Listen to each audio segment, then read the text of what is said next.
He's having a great old time when it's just him and Aemond sort of drinking wine, looking over the chessboard of Westeros going, here's what we can do and scheme and plot. And then he's in the field at Rook's Rest or whatever, and he's like, God damn, there's fucking fire everywhere. Shit going down.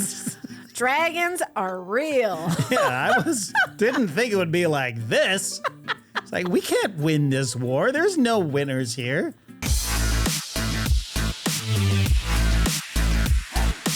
Greetings and salutations and welcome to Thumb War. I'm Jason. And I'm Rachel.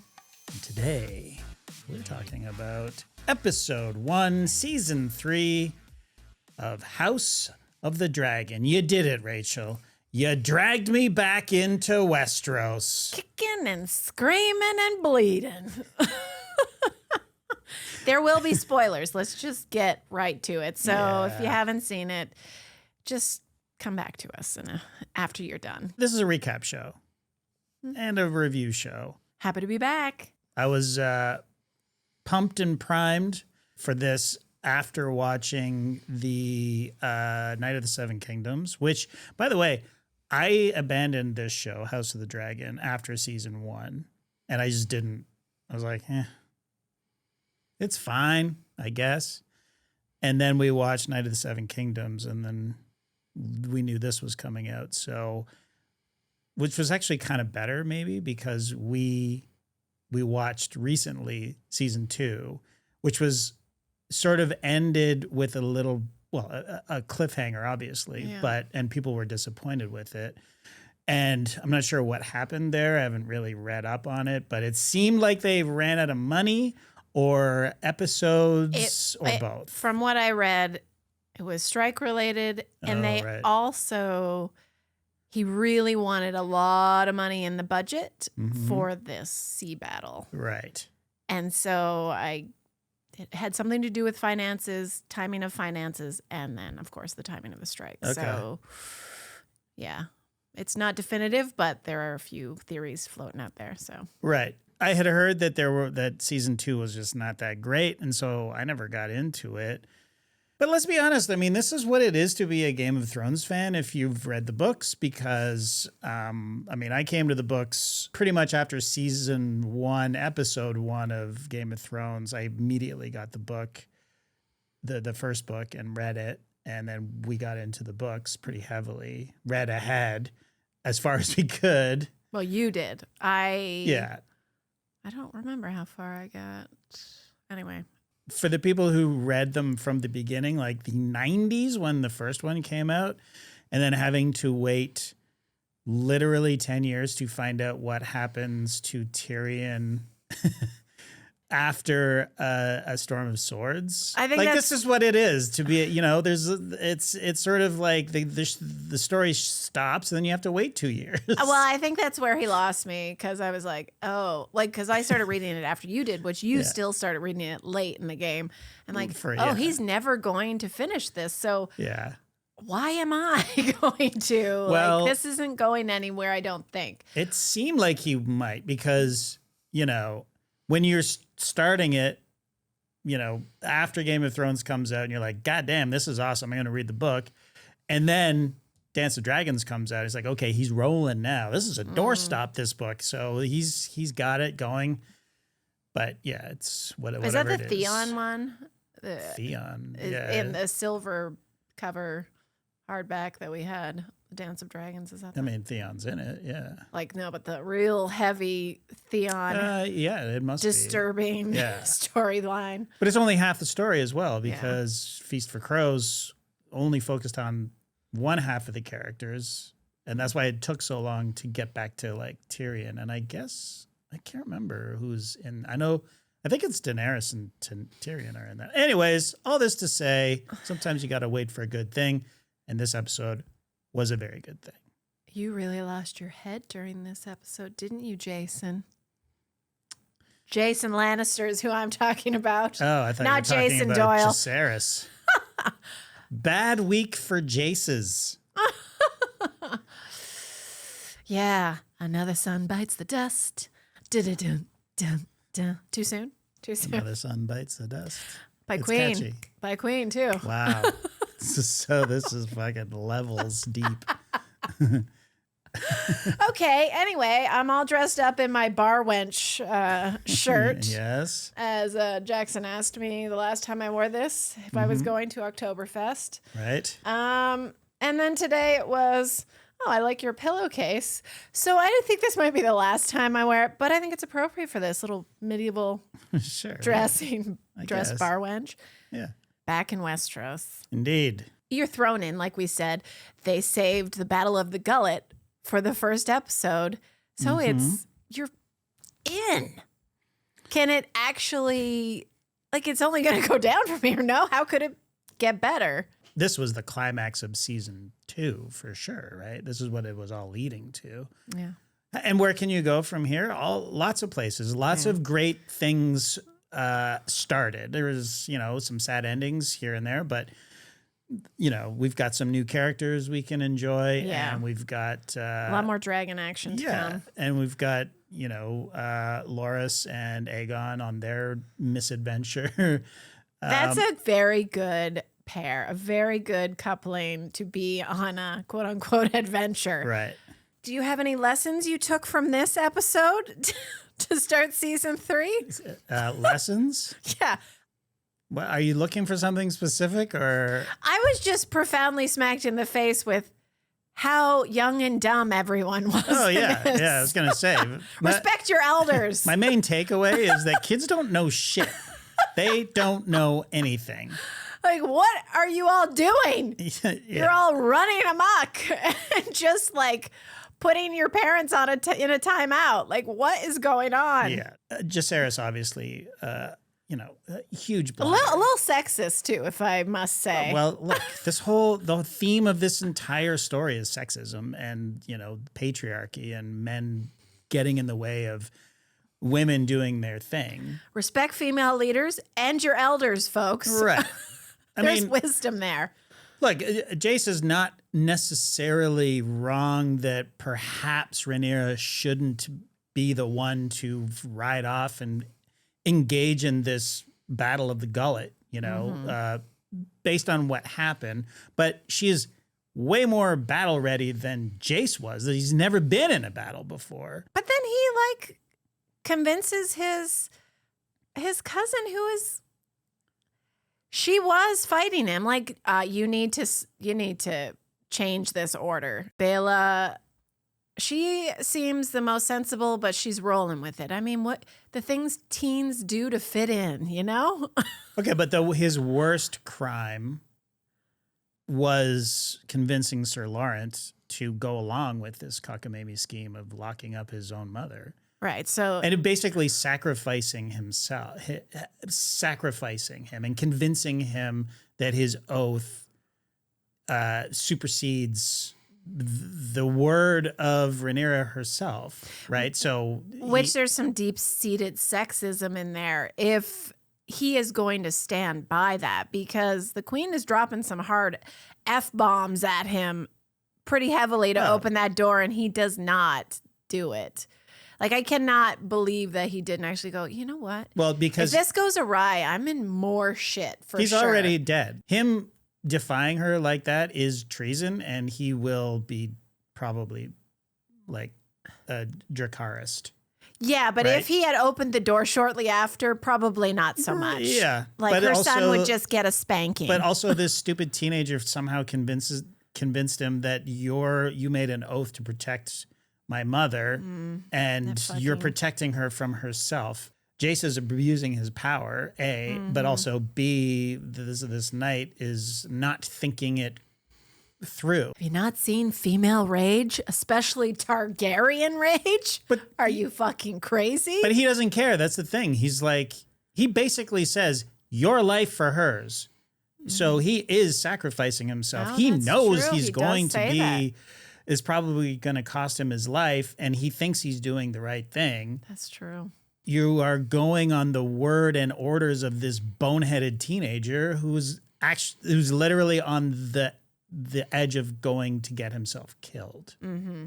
Are we already there? Should we talk about the children she has left? Okay, but before we get there, I mean, this is I loved this episode. I said on the No Dunks live stream last night that I think it's the top 3 Game of Thrones episodes ever. Yeah. And maybe that's recency bias but there's a lot of great things in this. I thought that this particular part was the weakest. I don't think that Rhaenyra would get locked in. There's too many people on her staff who will, let her out. Like, it just seems really sort of odd to me that she's just locked in a room and that's it, and then there's nothing she can do except stab her riding leathers.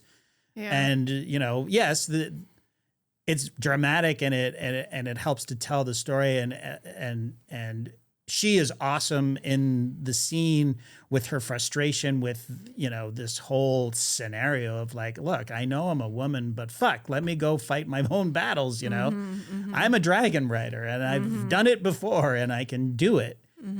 I feel like they could have gotten to the point of Jace going out there and getting killed and stuff without having to lock his mother in a room. Like he could have just stopped Baela, right? And been like, okay, before you tell her, tell me, from a storytelling point of view, right? Like, oh yeah. Like, tell me. It's like, oh, there's a battle in the Gullet because none of them know, right? Yeah. And then it's like, okay, well, let's get on our dragons and fucking go help them. Don't tell my mother. Yeah. And then she's just like, okay, well, here's the plan. We're gonna sneak into King's Landing. She doesn't know anything about it yet. All right. Well, anyway, we're not rewriting the script. No, I'm just saying that I found that part of the story weak. Yeah. Okay. Well, I forgot about that. She has another son, Joffrey. Terrible name. That doesn't. Not yet. Well, 200 years not from now. yet. Yeah. Sent to the Eyrie with Rhaena and the other two blondies, Daemon's kids. So Joffrey is Strong's kid. So there should maybe still have brown hair. Who knows? Genetic lottery, whatever. Yeah, I can't remember. But then the two blondies. Yes. Another Aegon? So many Aegons, so many Viserises. Conqueror. Were sent to the Vale, but then they get sent to Pentos, separated from Joffrey. So Joffrey's still in the Vale for some reason. He is? With his baby dragon.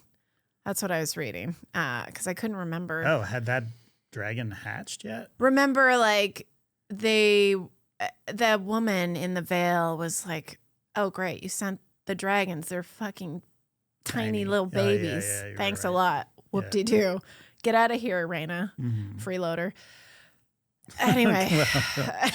She was very nasty to Rhaena. Why do the women in the Vale who are in power have to be such crazy people? Maybe they're inbreeding there, too. Yeah. Oh, God. Well, Catelyn's sister was fucking nut. But she wasn't from the Vale. She's from a river. Huh? Right. Maybe it's something in the air. So high up. Or in the water. The Tully water. No, the Tullys are fine. But her sister was a Tully. I know, but she went crazy. Oh, you meant she went crazy later. Oh, that's true. Too high in altitude. Yeah. I don't know. Being that close to that hole would be a little... Yes. A little scary after a while. The moon door you're referring to. The hole. Not John Aaron's butt. Exactly. Anywho. Okay, so do we want to know who's on whose side? Do we get at this point? You mean the greens and the blacks? The greens and the blacks, yes. You're going to walk us through this? Well, I'm just trying to get all settled. I've been like getting so into it, rewatching Game of Thrones. I'm trying to get it set in my head. So we got on Rhaenyra, we've got the Starks and the Winterwolves now, which was a fun little I didn't know who the Winterwolves were. Me neither. And they meet up, and at the beginning of this episode, they come across Daemon slaughtering Lannisters along with a lion. Yeah, why not? I think it's the lion that got me. Okay. They used to actually put lions out there in the battle. Well, they're using dragons. You might as well use a lion. Yeah. Anyway, so Daemon is talking with his feisty little Tully comrade, and the Winter Wolves pop in. We're like, yeah, we're dying for your queen. Scary motherfuckers. And you said the background for the Winter Wolves were basically old Starks that were like, we're leaving the clan. We're not taking away from their resources anymore in the north. And we're going to be dead soon anyway. So let's just fight ourselves, fight people to our death, live our last few breaths as warriors. Yeah. They leave the family, so that the family has more resources during winter. They're close to death anyways. So, might as well go die with steel in our hands rather than just starve to death in the snow, right? So that's why they're all look like me. Gray beards and ready to die at any moment. Fighting for your last, till your last breath. Our last thrill. So we got the Winter Wolves, I guess a lot of them are Starks. The Tullys, the bastards and their dragons. Right. And the sea snake and the Valerian fleet. Am I missing others that are... The other banners who have declared for Team Black? I'm sure I am. Look, the Starks, and like you said, the Grey Wolves. Winter Wolves. The Winter Wolves. I'm sure there's banners in there under Starks, Starks bannermen. Tell us who we're missing. Yeah, there's a lot of homework involved. This is one of the reasons they didn't want to do this. But it's like opening an onion. There's more and more, which makes it more fun. Right. It's deep and rich and it's enjoyable. But look, people are crazy about this stuff. Well, I understand why. There is so many, like I said, so many layers to this. And once you get some of the lore in, you just want more and more because it's so rich.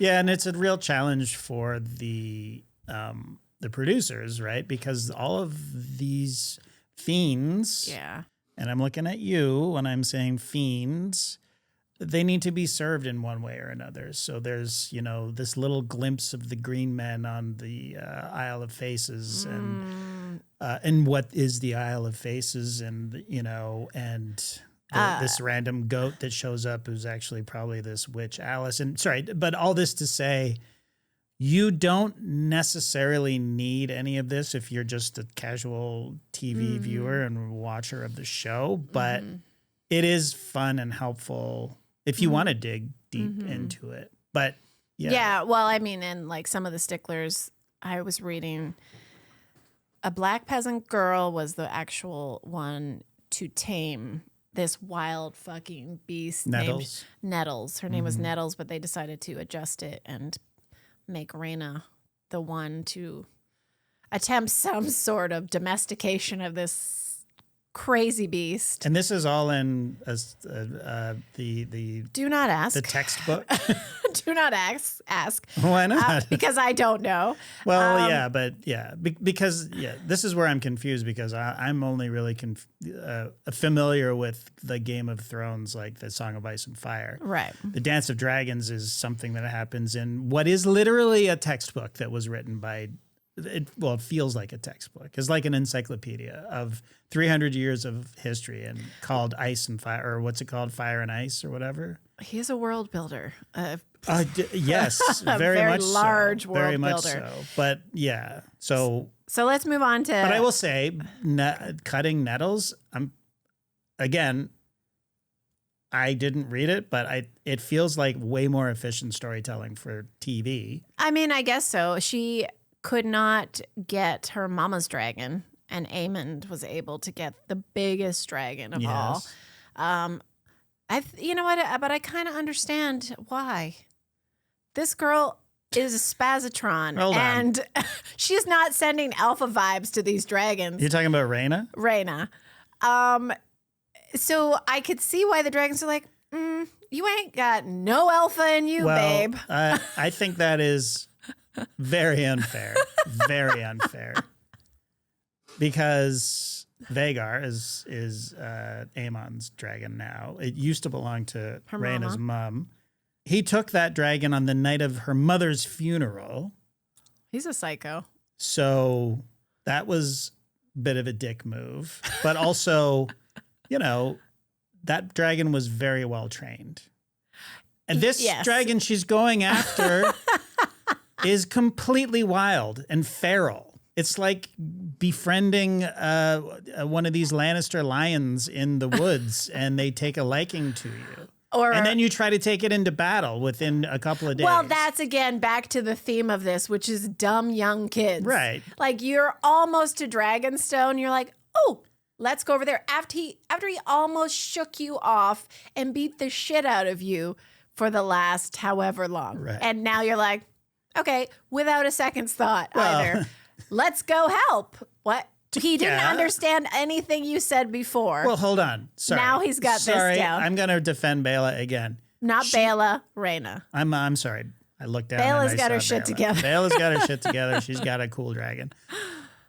She's actually probably the best fighter out there of the three of them, obviously. And the most sensible. Yeah.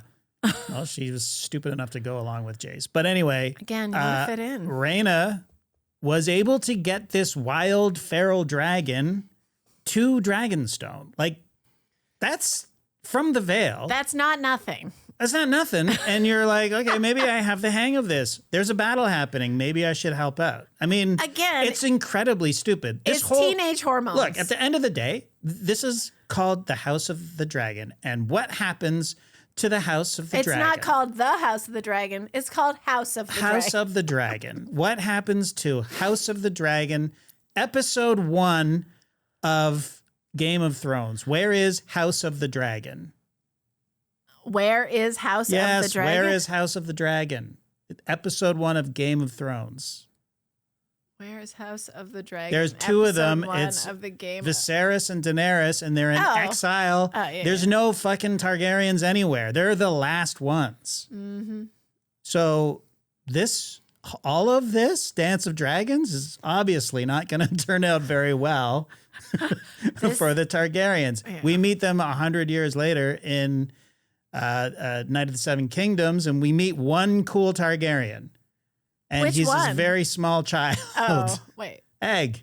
And then, of course, there's Aemond, the cool Aemond, who ends up a maester at the wall.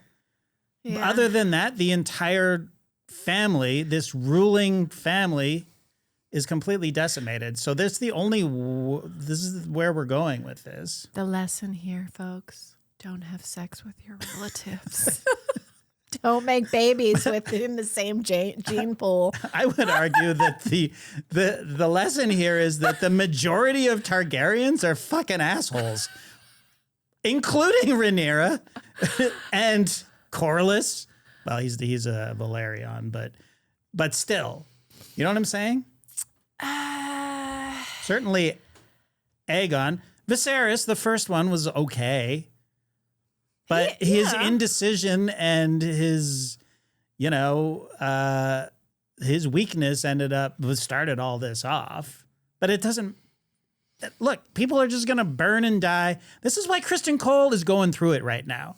Because he's just looking around going, all of this is just going to end in flames and shit. I just wanted to be a painter. That's all I ever wanted. Oh, come on. Yeah, sorry. I know we're all over the place here. But. I liked Sir Criston Cole when he was Millie's little friend, and then he turned Millie's little friend, Millie Alcock in the first season. I'm like, oh, that guy's pretty cool. And then he just turned. It was like, oh, okay, you turned from what is his name? Gwaine. What's her face's brother? Hightower's. Yes. Alicent's brother. Yes. He turned from his principles a long time ago. Yeah, indeed. When he started humping Gwaine's sister. Okay, but you're leaving out the Targaryen factor here, which was he's like, you know what? I love you. Let's run away and just be in love together because we got something special here. Mm-hmm. And she was like, are you fucking crazy? I'm going to be queen and you are just a lowborn knight who is here to serve me. You're my fuck buddy. Get back down there. Exactly. And she's like, well, why can't you just, enjoy all of this? And then she found a dude who was just like him when he was like, well, fuck this. I'm, And then popped out a few. That's her fault. Yeah. Sorry. Young and dumb. Young and dumb. That's right. I mean, Criston Cole he's also got his issues, but now he's just a fucking nihilist. Well, wouldn't you be?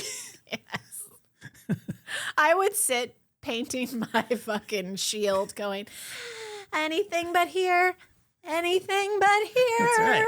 He's having a great old time when it's just him and Aemond sort of drinking wine, looking over the chessboard of Westeros going, here's what we can do and scheme and plot. And then he's in the field at Rook's Rest or whatever. And he's like, God damn, there's fucking fire everywhere. Shit going down. Dragons are real. Yeah, I didn't think it would be like this. It's like, we can't win this war. There's no winners here. Okay, Aemond and Aegon. Well, now it's Aemon's in there because Aegon fled with his fun buddy Larys. But the Hightowers. His fun buddy? Fun buddy. Clubfoot. What the hell is that? Good old Clubfoot. I think he brings the fun. I found that scene very funny. That's the beginning of the show. Uh-huh. But anyway, the Hightowers are on Alicent's and Aegon's and Aemond's side with Darren. I also forgot about her other kid, Darren, who he's there with the Riverlands with the Hightowers with his dragon. Which have we even met Darren yet? I don't think so. We've only heard there's about a squire that's walking behind. What's his name? Osmond. The guy that you like. Yeah. Anyway, in this scene, he's just been delivered a message, and he is actually rather funny in this. The message, it's have Ormond. Shit, Sorry, Ormond. Shit on the seal. The guy is covered in shit. Okay, yeah. This is one of my favorite non-battle scenes in this entire thing. I love this guy. He's going to be awesome. He looks like he's going to be funny. Yeah, funny. I think he's going to be a real prick, like a real prick. He's pretty hot, too. He looks, when he turned around and walked away, he looked pretty built. Okay, yeah, cool. I love the little thing with his little personal perfume, his little obsession for men that he's taking a haul of. It's Axe. Is it? It's Axe body spray. Interesting. For sure. Yeah, but wouldn't you if you had fucking corpses and shit everywhere? I've talked about this before. How if I was a time traveler and I went back in time, the only thing I would take with me is Vicks Vapor Rub to put over my upper lip.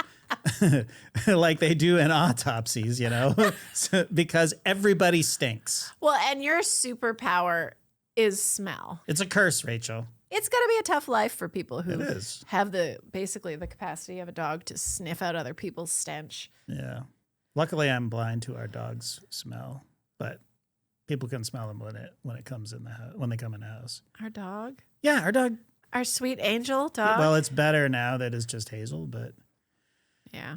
But old dogs smell worse than young dogs, right. too. That's true.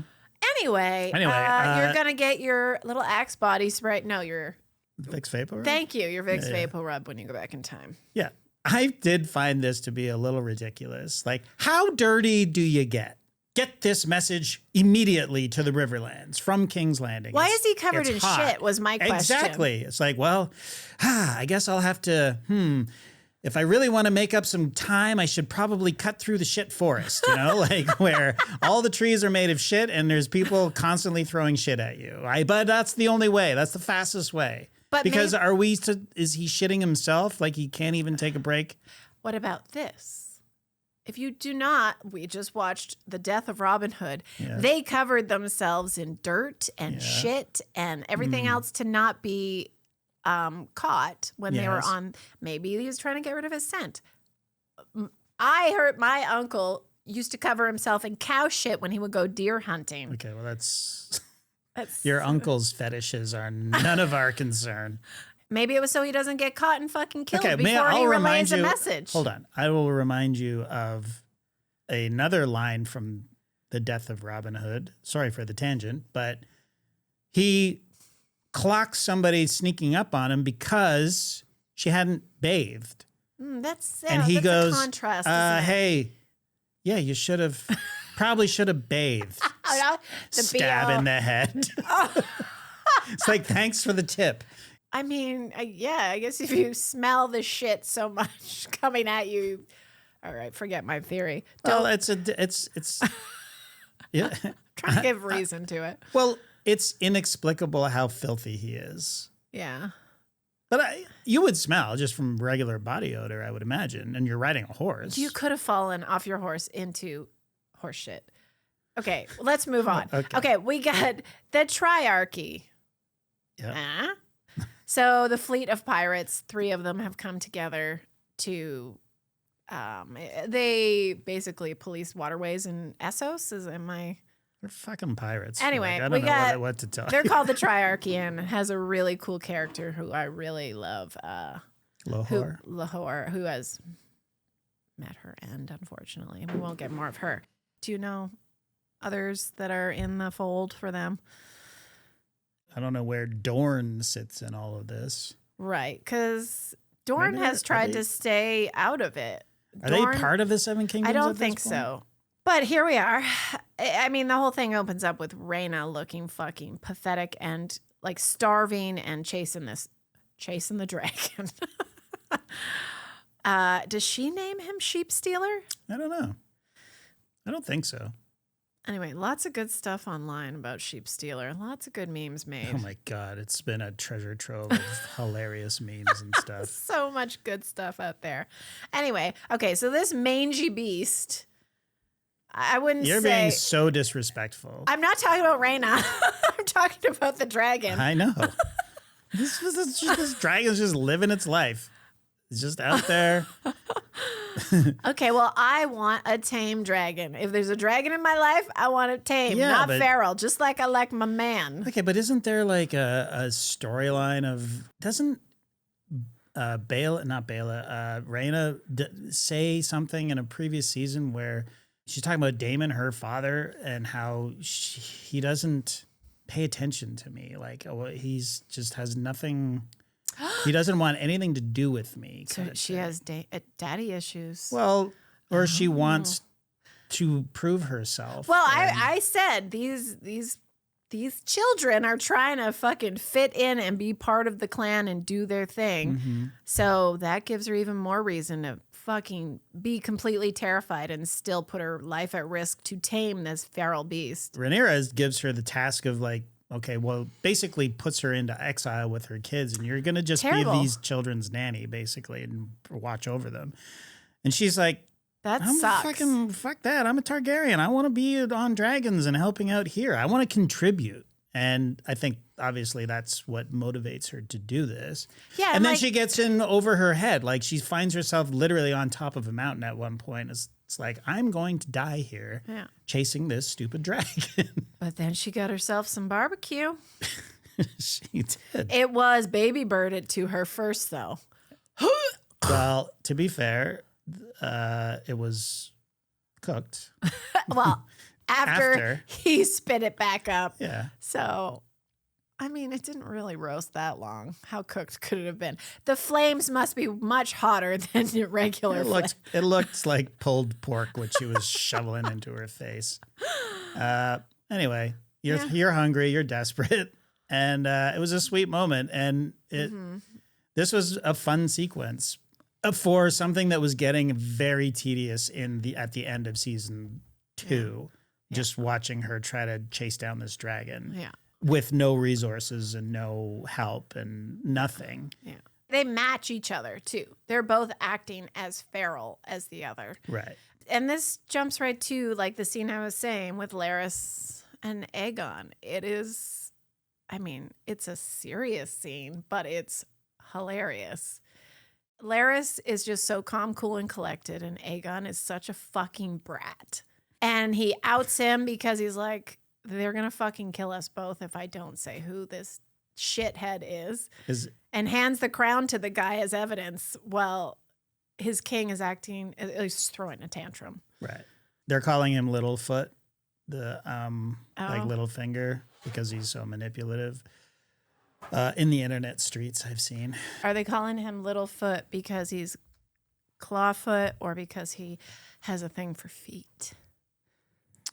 Well, it's because of his disability, and he resembles Littlefinger, who had based kind of the same position. Mm-hmm. Okay. It doesn't hurt that he's into feet, too. Well, okay. We're not kink shaming here. No, I'm just making connections. Do you think it's because he's got a problem with his foot that he's into feet? I don't know. Let's not psychoanalyze. Yes, please. So I guess my question is, was this his plan all along? Oh, to get to the queen. Basically to either defect or... It's hard to say. I don't think so. I think he rolls with, like Viserys, he knows where to go. He knows where the tide is headed. Right. And he knows the queen is going to be taking over King's Landing. So this is his way. Here, look what I've brought you. I think it's going to... So this was his plan. This is my guess. Okay. This is my that's theory. Fair. That's fair. Because... But I don't mean it's his plan from the get-go. I mean, I think his plan evolves as he sees the tides change. So he got into... So he pivoted when they got captured. That's what I'm... Like, okay, where were they headed? I think they're heading... That's true. He wasn't heading to the queen.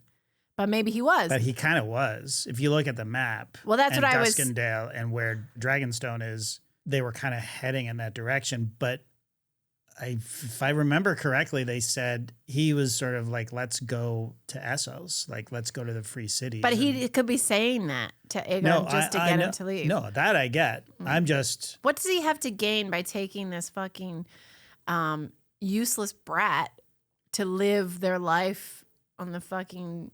in Essos? Well, same, like if he stays in King's Landing, he would get killed. No, I know, but I'm saying why, if he takes him to the queen before that happens, he can get in with her and live a very fruitful life. Like deliver. Yes. Deliver. Yeah. I think so.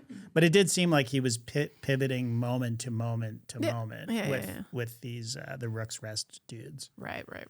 Like, he's still the king. No matter what anyone says, he left.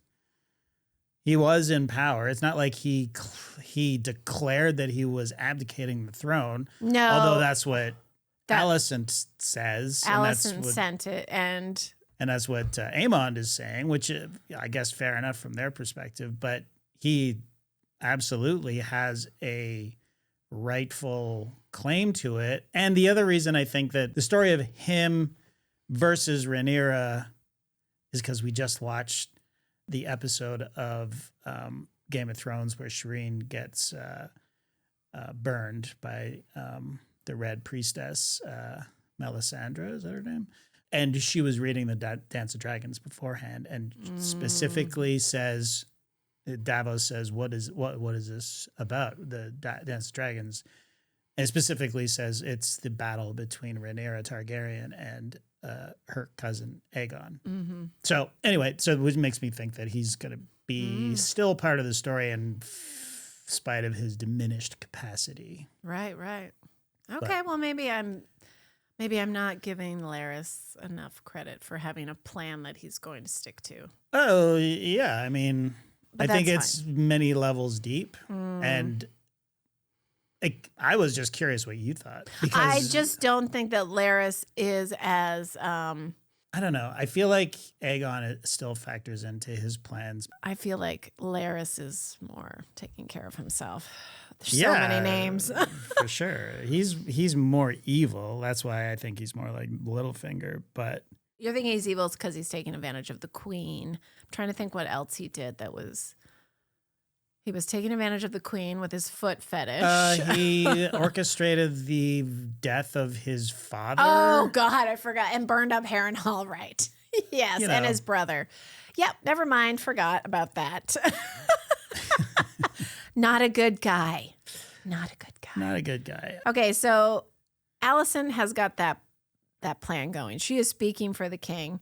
Helaena is not impressed with this. Helaena, another weird Targaryen, but she has a good heart. What do you mean weird? She's very empathic and she sees things. Yeah.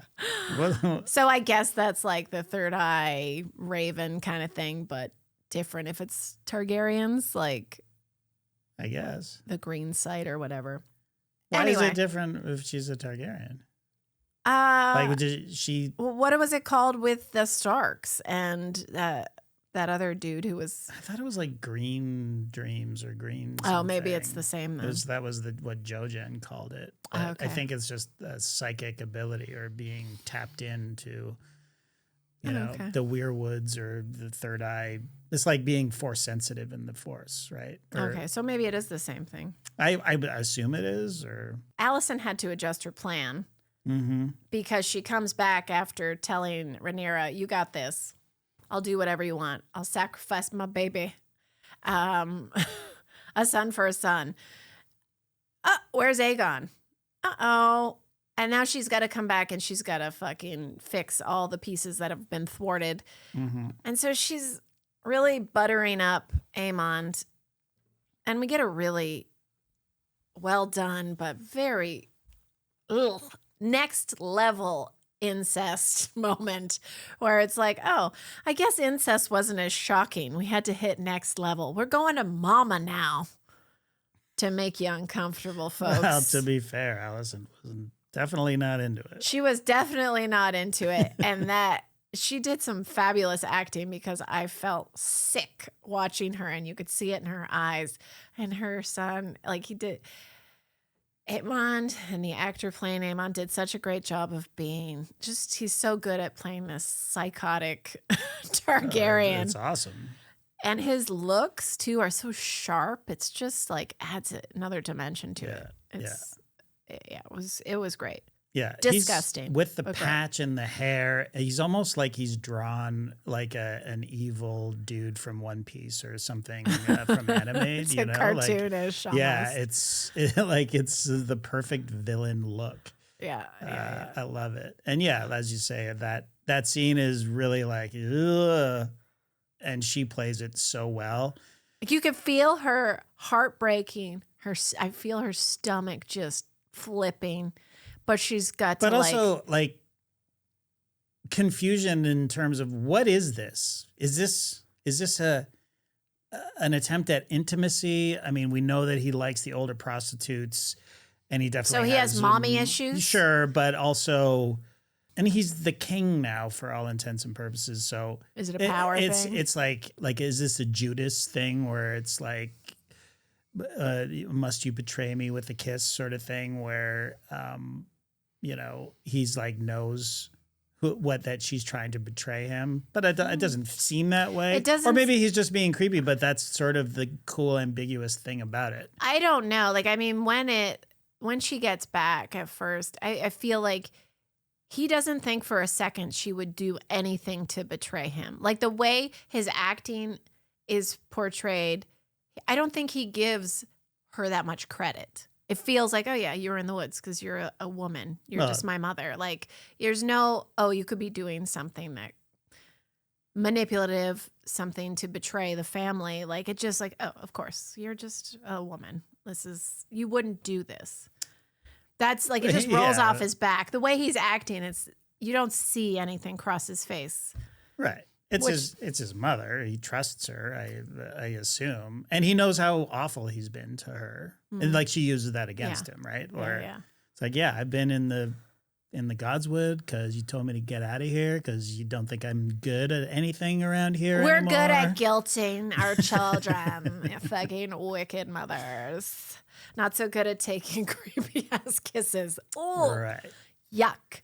She also has the knowledge from Helaena which she wouldn't have been sure about before. But Helaena knows how scared Aemond is, right? Mm-hmm. So she kind of has that to sort of help her push him in the direction of, yeah, you should go to Harrenhal. You should go to the Riverlands because this, he's feeling fear and he may not be showing it, although sitting on the Iron Throne in this massive throne room by himself, just sulking, waiting for his mother to show up is, that's true. It sort of like speaks to his isolation and his what do I do next? He's almost paralyzed because that was the plan. Cole is waiting for him. Like, where the fuck is this guy? Yeah. And he's sort of like, well, they've got 3 dragons and they're coming to get me. Like they found out about the bastards on the dragons and now he's just doesn't know what to do. Yeah. But she's pushing him in the direction, which is a huge betrayal. Speaking of the bastards, they are in the Isle of Faces waiting. Which is in the God's Eye, which is a lake near Harrenhal. Yes. But that little incestuous moment leads directly to Ulf farting and taking a shit and getting spooked out on the Isle of Faces. That's right. So it's an abrupt like, ew to ew. Anyway. Does that scene exist without Night of the Seven Kingdoms? Like, do you think they added that as a sort of, you know what? Let's have some fun here. Maybe. They had so much fun over there. Let's have fun over here. Well, too. It's the right moment to add a fart joke after a creepy incest moment. I'm trying to remember. Do they have the chat? They're on Isle of Faces before this scene. And like Ulf is having this big old just therapeutic release of trauma dump on these guys because he seems the most kind of wacko. The other 2 have their shit together. One is a bastard son of Corlys. The other one is just a good-looking dude who is a bastard of someone, some Targaryen. He still has his white mane. And you're talking about Hugh. Is that Hugh? Yeah. But Ulf is like just ignorant. He doesn't know anything. He's sitting there going, we're getting a castle. I'm going to get some bitches soon with my castle. Right. And what's his name? It's not what's Alan's brother's name? Adam. Yeah. Adam's like looking at Hugh. This dummy thinks he's getting a castle. So that was kind of a cute moment because he's just so... like, no, I'm good. A knight only gets a horse. I have a dragon. Thank you very much. Right. Fuck this shit. This sucks. So after his little fart incident, they're like, we need to get out of here. I'm spooked. They see this dude with antlers. Yeah.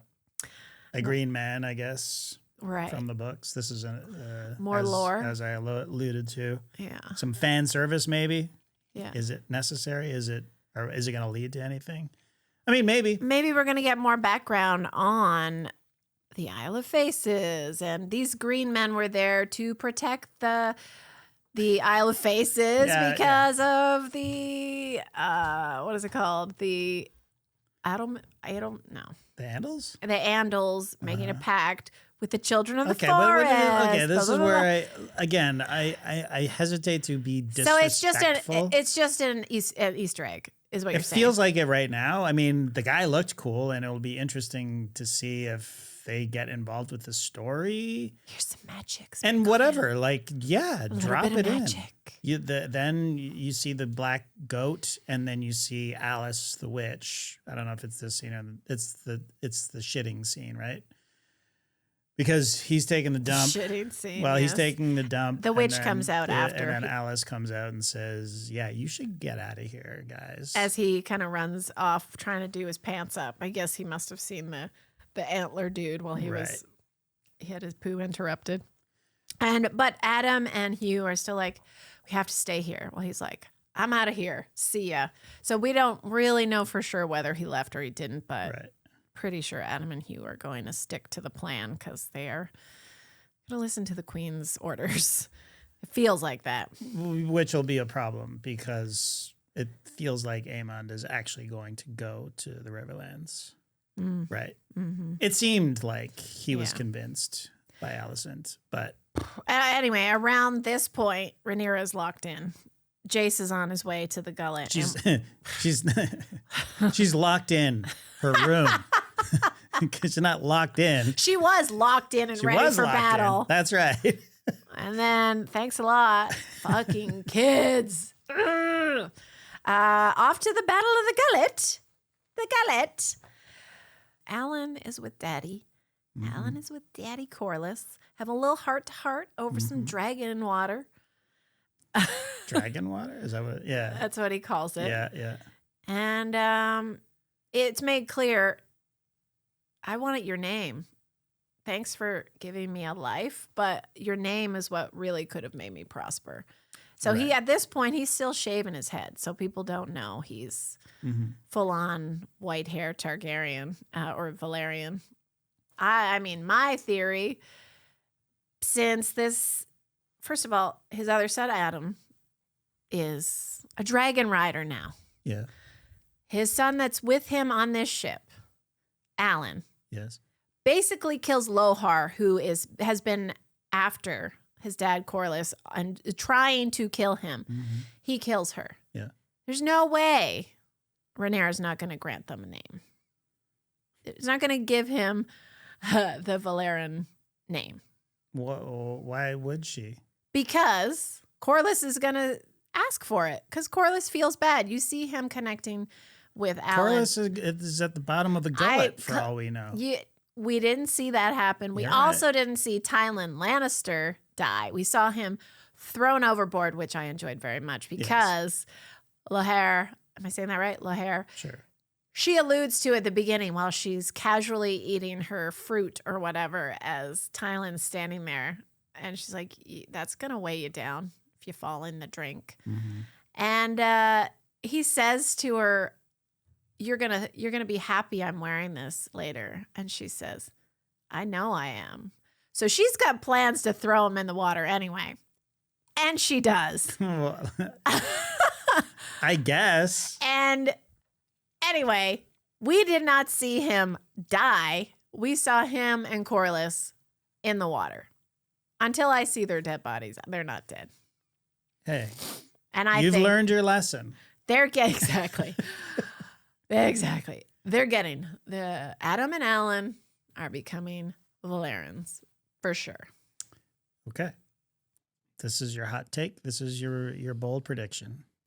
It's not really that hot, but anyway. I mean, yeah, hopefully that happens. But okay. I'm rooting for Alan. Absolutely. I know, right? And Adam. They're just such chill guys. Have got their shit together, and they've been hard done by.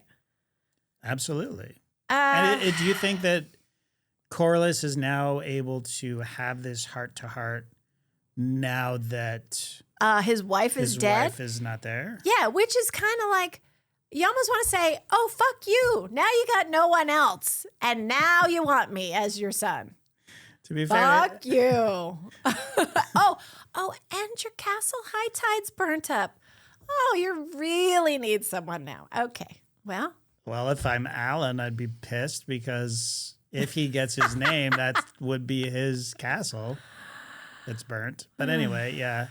There's got to be something left in those ashes. Look, to be fair to Corlys, Rhaena, was that his wife's name?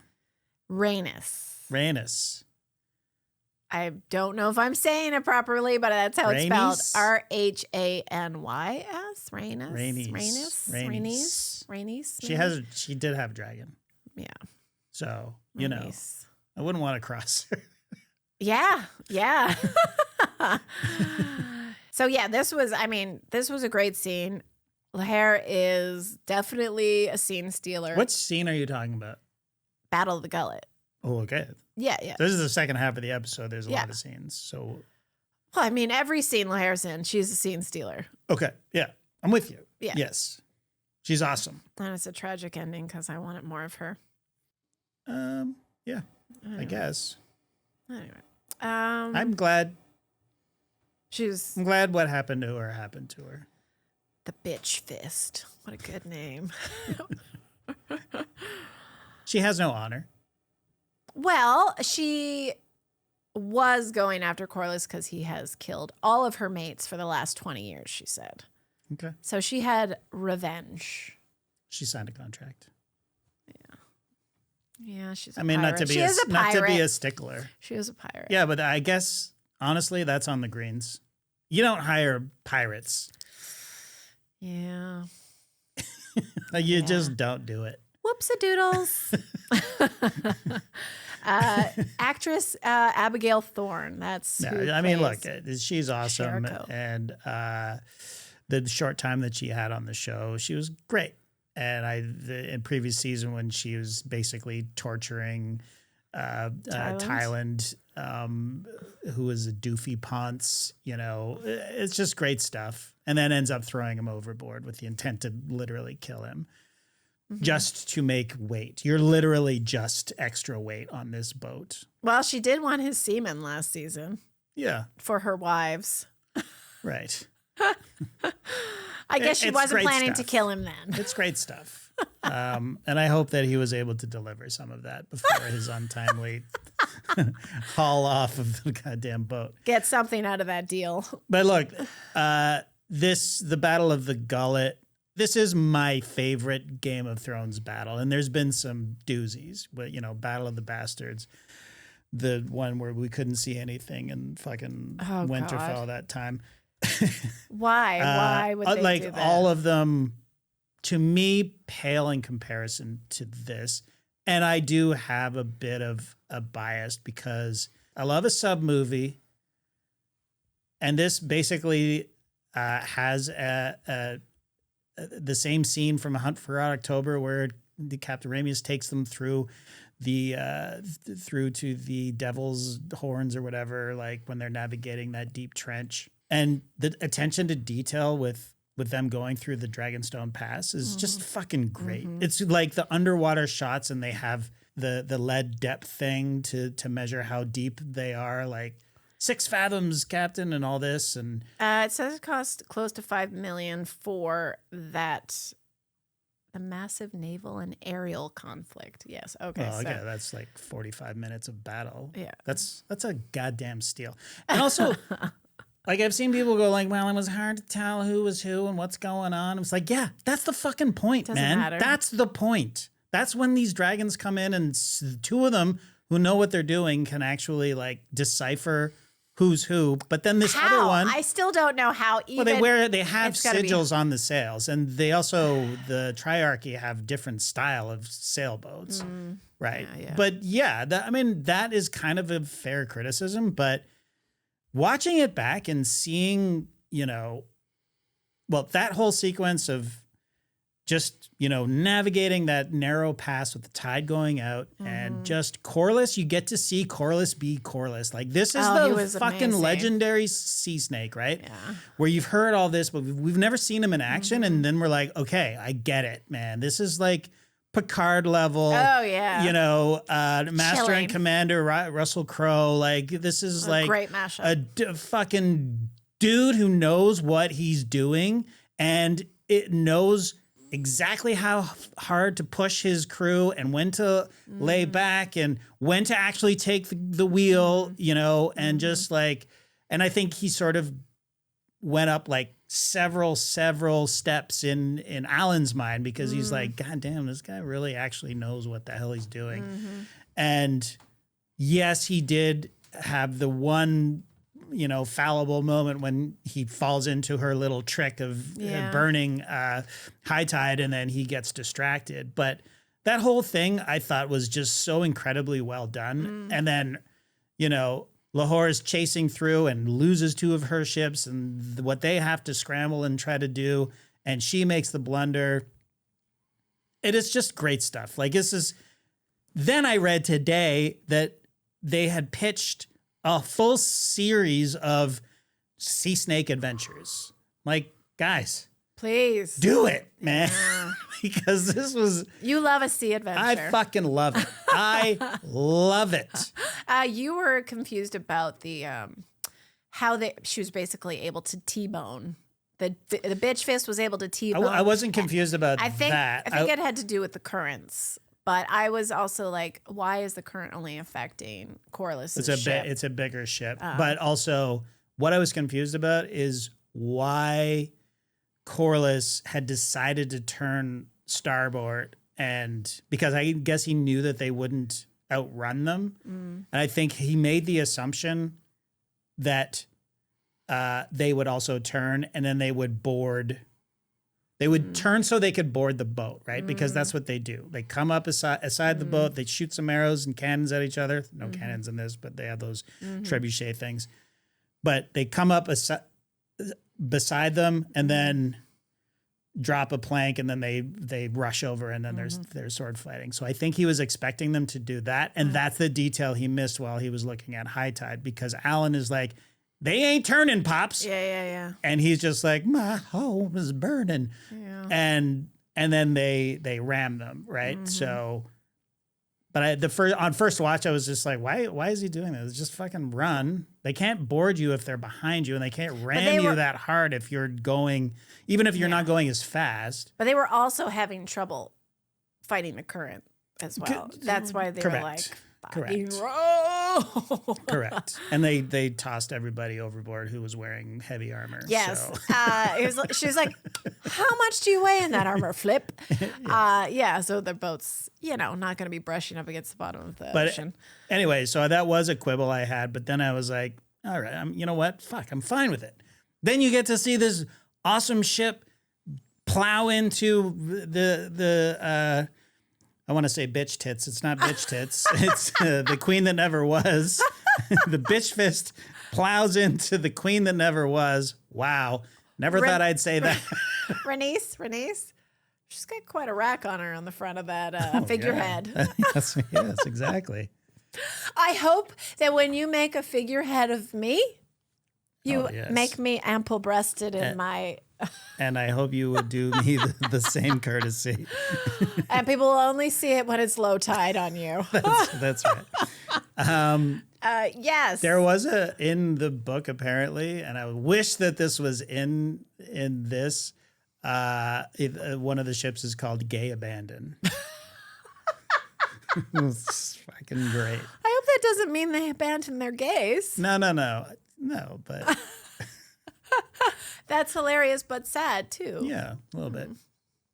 Don't abandon. Well, it's probably there in the fracas, but anyway, just 10 out of 10. Like this was so good, and then add the fucking dragons to the mix, and it's just incredible. And then I think back to like, for fantasy heads like us, and we're casuals, let's be honest, we're casuals, but we got pretty into Xena and, Hercules back in the day. That's what was on offer for us. So all you people complaining about, I read an article that was like, you know what? It looked fine. I'm like, fuck you, man. It looks fucking amazing. And no criticism to Xena. Because Xena's fucking awesome. Yeah, I'm not... but go back and watch that and then fucking criticize this. It was a different time. But come on, man. Like, even Game of Thrones, I mentioned it, the dark battle where you couldn't see shit. That was and so annoying. Half of that, I was like, well, it's so epic and so big. Why did they have to shoot this at night? Probably because it's easier to do the visual effects or whatever. At least that was my theory back then. What's the fucking point if no one can see what's happening? But yeah. But it is it is the darkness is falling, like, and it's wintertime. Anyway, my point is 10 years ago, the effects weren't as good to do what they're doing now. And it was just incredible. It's just incredible 15. television. Oh, maybe it was 10. I'm just saying. That season, you're right. I'm saying not that long ago, they couldn't do this kind of thing. And now they can do this kind of thing. And people are writing on blogs and articles, think pieces going, yeah, you know what? I guess it looked fine. Eat a dick. Sorry, but Jace's dragon gets harpooned, and it's like, hat tip to Jaws, right? With the harpoon, with the barrel, the weight of it. And there's a shot of just him flying away. He's flying towards the camera, but you can see the line of the barrel or whatever that's weighing him down. And then and the wake of it. Baela comes in and snips it, But right? before that, he gets caught on a ship, and it gets caught on a ship, and you can see it. It's not in focus because you're focused on the dragon, but the line of it, cutting through the water and then getting caught on the ship. It's just like little details like that. It's just incredible. There's so stuff. much to miss. Like you need to watch it another time.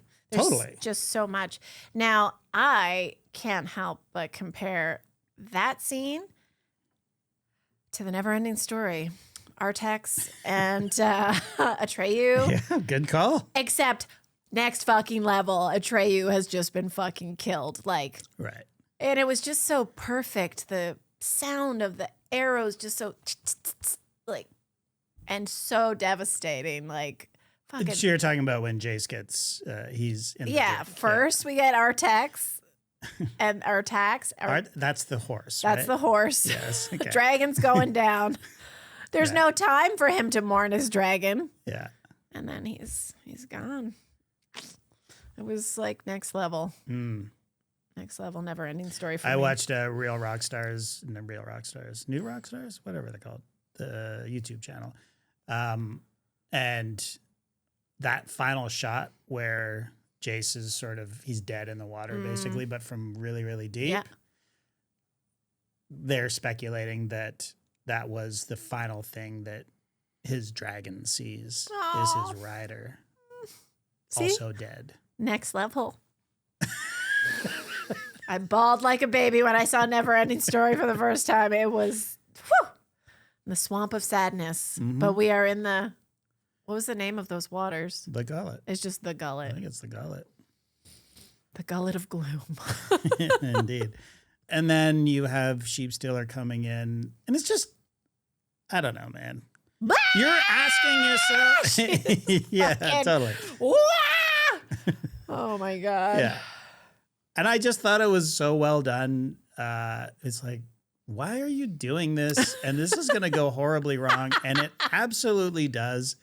And then you're like, how are they going to tell who it is? And they can't tell. And it's just well done. And it's just like, and then they realize at the last second, Baela realizes. My sister. Well, that line is just thrown in for us, I think. But it's good. Remember?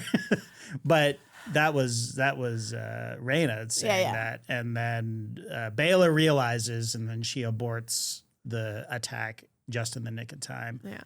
And then you think about these are weapons of mass destruction that cannot be trifled with. Cannot be tamed. And this is what Criston Cole is talking about. It's just like you're trying to, use these beasts to win your side, and nobody wins. Like at the end of the day, at the end of this episodes, the Blacks win, right? It's a decisive victory for the Blacks. But not over yet. The heir to the throne is dead, and who knows how many hundreds of their fleet was killed by accident, friendly fire. Yeah, but it's not the only heir to the throne. She's got them lined up. There's lots of fucking more children for her to lose. Well, I think that he's next in line, and it's going to affect her, is what I'm saying. Oh, of course, yeah. Ay. Anyway, I am so pumped for the rest of this. Me too. And again, I'm most excited for Aemond and these Starks, these graybeard Starks, because I just get a great creepy prick vibe from them. They don't play. The Winter Wolves are going to be. The Winter Wolves are going to be awesome. They're going to be like wildlings, really. Totally. And I just feel like new breath has been breathed into this. Like fire? Like fire, yes. Dragon breath has been. Yes, has been blown in. Mm-hmm. Is there anything else you want to say about? No, but I will probably watch the episode again to see some of the things that I maybe have missed, because there's just so much detail, so much amazing. I have to say, I'm not watching it in our TV in the bedroom anymore. That's fair. Sorry, I need a 4K. Okay. It looks so much better on 4K. And you just get so many more details. Mm-hmm. So, yeah. That's fair. That's all I'm saying. And I know you guys are like, oh, look at this guy. Big guy, got a 4K. Got two TVs in the house, and one of them's a 4K. That's right. That is right. Actually, I got 2 more 4Ks here, but they belong to the studio. Living large. It's living large. House of Dragons 4K. Living large in the House of Dragons. Keep watching with us because it's fun. How many episodes are there going to be? Well, last season was cut short to 8 because of the strikes, that was right? Because of the strike. So, I mean, I assume that means there's going to be 10, but let me just... I don't know. What was in the first? Was it 9 or 10 in the first season? Oh, shit. What? Season 1, 10 episodes. Like I said, season 2, 8 episodes. And now it says 8 episodes for season 3. That's good. It's good. Pack it in. Okay. Pack it in. All right. And hopefully, I don't know. I don't know. Well, that episode was long, the first episode. So. Well, that long, was it? 70. I think it was 72 minutes. No way. 63 minutes. Oh, maybe they had stuff after. 66 minutes. Okay. Anyway, okay, fine. I'll have to live with it. 8 episodes will have to suffice. Okay, so we'll recap this for the next 7 weeks. Do your homework. Stay on top of it. You know what? Don't do your homework. I don't want people to think that you have to do homework for this. You watch the show, obviously. No, I mean, homework isn't watch the show. Right. That's all. Yeah. And then play along. Let's talk. Tell us Yes. what you think. Correct we're still trying to learn the lore. If we fuck up, tell us. Dummy, that ain't the right dragon lore. Because I'm having fun learning about this. It's just such a fun world to be in. Anyway. Indeed. All right. I guess that's it for us. It's the thumbs up, obviously, for both of us. And we'll see you next time. Bye.